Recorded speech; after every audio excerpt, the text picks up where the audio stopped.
Alright, now I'm gonna do another book, another article from this book, Philosophy of Religion by Kwame and Rowe, anthology.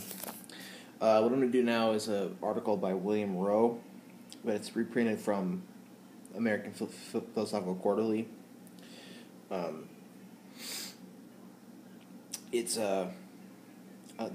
article is called "The Problem of Evil and Some Varieties of Atheism," but this selection is called "The Inductive Argument from Evil Against the Existence of God."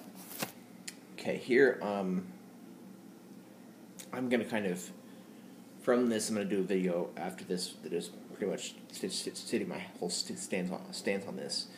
In this paper, is concerned with three questions. Is there an argument for atheism based on the existence of evil that may rationally justify someone being an atheist? I would rationally conclude no, and I'll say why in the next video. There are a plethora of other arguments against God which justify someone being an atheist. This one I don't think is. Number two, how can theists best defend his position against the argument for atheism based on the existence of evil? Not really a question I care so much about. What position should the informed atheist take concerning the rationality of theistic belief? Okay. Let's see. Taking human and animal suffering as a clear instance of evil, which occurs with great frequency in the world, the argument for atheism based on evil can be stated as follows. There exist instances of intense suffering in which an omnipotent, omniscient being could have prevented without thereby losing some greater good or permitting some evil, equally bad or worse.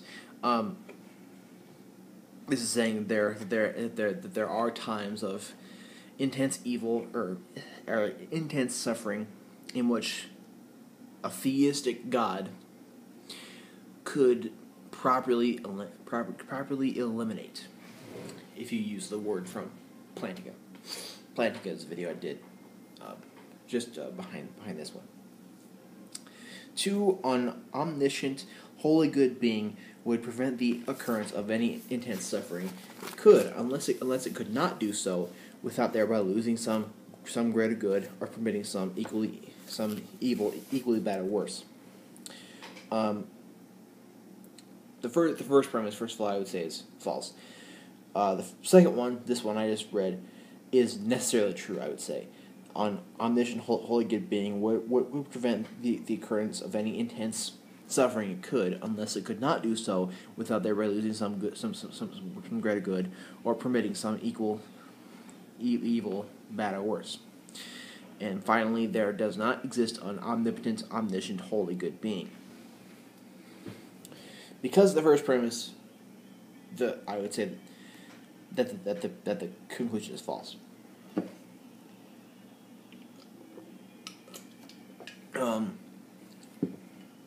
Let's see.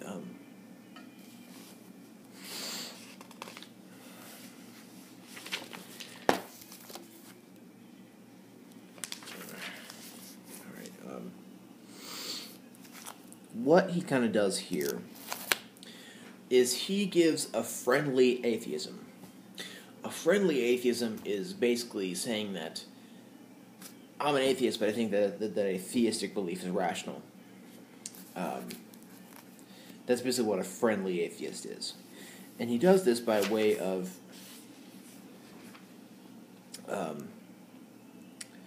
Proposition 1, which he introduces. And essentially, this Proposition 1 is as follows.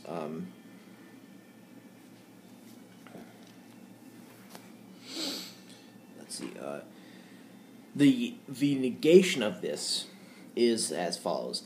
It is not the case that there exist instances of intense suffering in which an omnipotent, omniscient being could have prevented without thereby losing some greater good, permitting evil, some evil equally bad or worse. So this first proposition, basically, saying that there are instances of intense suffering in which an omnipotent, omniscient being could have prevented properly, properly eliminated.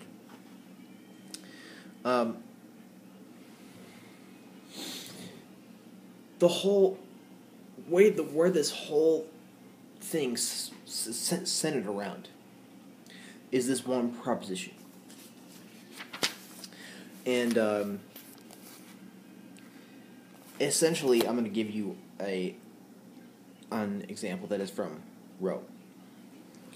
There's a fawn in the forest where there's a forest fire and nobody's around, and this fawn gets burned by this forest fire, and it goes through intense sufferings. So far as we can see, this fawn's intense suffering is pointless, for there does not appear to be any greater good, such that the prevention of the fawn's suffering would require either the loss of that good or the occurrence of an evil equally bad or worse. Could an omnipotent, omniscient being have prevented the fawn's apparently pointless suffering? The answer is obvious, as even the theist will insist. And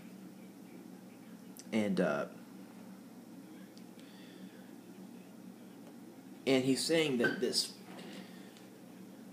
fawn's intense suffering, which stuff like this happens all the time, where things like a person or an animal will suffer pointlessly. He's saying that this instances of apparently pointless suffering is grounds for accepting the truth of Proposition 1, and that this is grounds for saying that that there are evils that God could properly eliminate if He existed. That's basically what he's saying. And can theism be rationally defended against the argument for atheism we have just examined? And there are basically three responses that theists can make.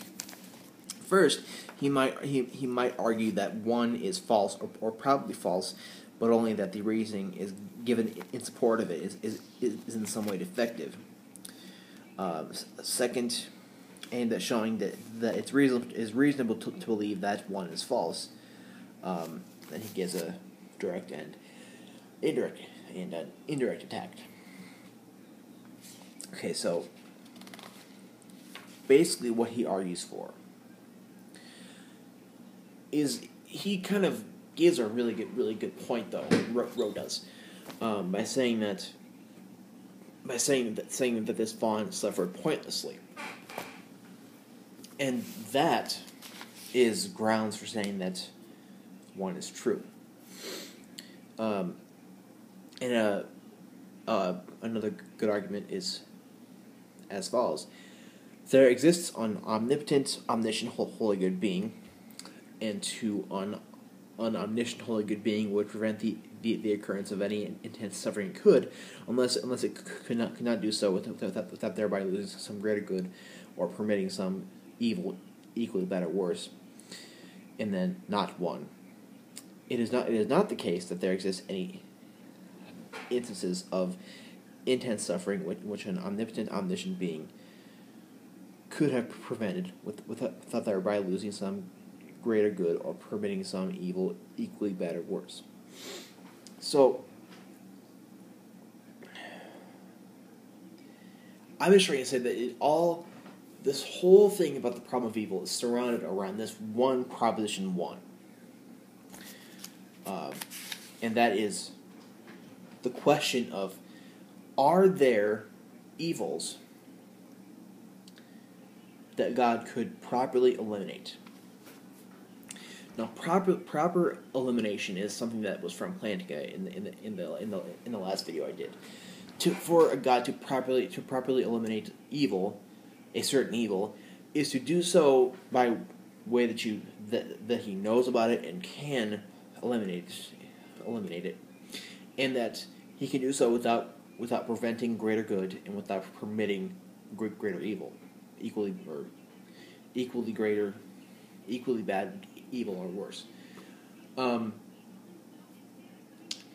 with this example of the fawn, he kind of shows that there are intense, pointless sufferings, thus evils, that could be properly eliminated. And the question as to whether there are or not is this whole thing about the problem of evil. If an atheist can prove that there are evils that can be properly eliminated given a God, then the argument from evil against God's existence is valid and sound. It works really well against the theist. However, if it is the case that there are no intense, pointless sufferings, if there are no pointless evils, and a theist can argue that soundly, then the argument from evil kind of fails. It kind of doesn't really work so well. So what he does is he kind of says what Rowe does is he says that given the fawn's suffering, it is pretty apparent that there are intense, pointless sufferings, thus evils, that God could properly eliminate. And from that, it is inductively inferred by Rowe that a God must not exist. Now, if this works, then it's a very sound argument. But I would say it doesn't. I would say it doesn't work. It's not really by and why I don't think it works is why I don't think it works is going to be in a different video.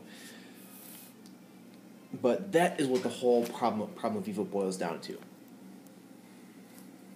Is there intense sufferings or evils that a theistic God could properly eliminate?